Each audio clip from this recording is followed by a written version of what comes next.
Bonjour, voici l'échantillon que j'ai choisi de vous présenter. Je l'ai sélectionné parce qu'il a été récupéré très près de l'endroit où je suis confiné, ici, dans la pointe du Finistère, dans le massif armoricain. Il s'agit d'un granit, une roche qui est relativement commune dans la région, mais celui-ci est assez particulier et je vais essayer de vous expliquer en quoi c'est une curiosité. Alors un granit, c'est une roche magmatique, c'est-à-dire qu'elle a été produite par la cristallisation d'un liquide magmatique.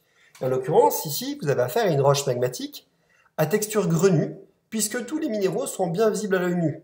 Il n'est pas nécessaire d'avoir une loupe ou un microscope. Et ça nous indique que le liquide magmatique a cristallisé, non pas en surface comme une coulée de lave, mais en profondeur dans la croûte, dans une chambre magmatique. On retrouve dans cette roche les minéraux classiques, ordinaires d'un granit, avec les micas noirs, les biotites qui sont bien visibles, des cristaux de quartz qui sont gris et translucides, et puis des cristaux de feldspath blanc nacré, feldspath plagioclase un peu, et feldspath potassique beaucoup.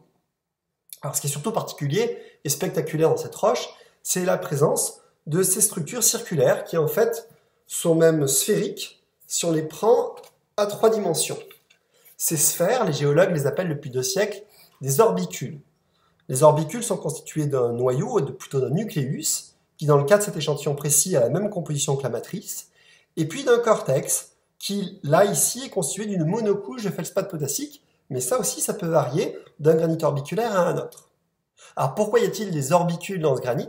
C'est une question que les géologues se sont posées depuis assez longtemps, et à vrai dire je ne suis pas certain qu'une réponse parfaitement convaincante existe. Ce que l'on peut prétendre toutefois, c'est qu'il y a eu des changements physiques brutaux probablement dans la chambre magmatique au cours de la cristallisation. Des roches orbiculaires, on en va en trouver dans les granites, les roches felsiques, mais on peut en trouver également dans des roches qui sont plus mafiques, telles que les diorites. Les diorites de Corse sont assez fameuses, et même dans des roches gabbroïques.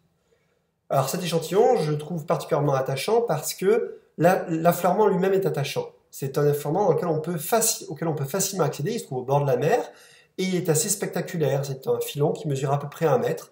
Il est guère plus grand que l'est la largeur de cet échantillon, en fait, et on peut le voir, on peut le suivre sur une quinzaine ou une vingtaine de mètres. Voilà pour mon échantillon. Merci de votre attention.